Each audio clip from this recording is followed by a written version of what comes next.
ये इसमें brown pigment मैंने इस्तेमाल किया है सिलिकॉन में।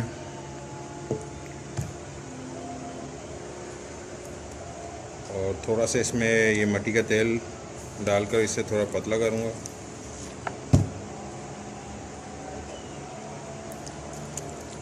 और अब इस पर लगने की बारी है, ये कपड़ा लगेगा। इसमें 2 से 3 लेयर इस पे लग चुकी हुई हैं।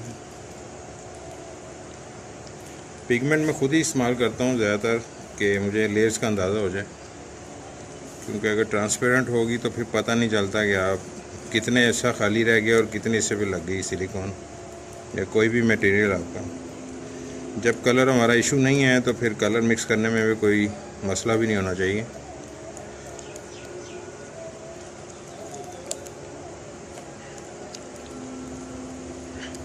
अब इतना पतला हो चुका है कि ये कपड़ा इससे आसानी से लग जाए।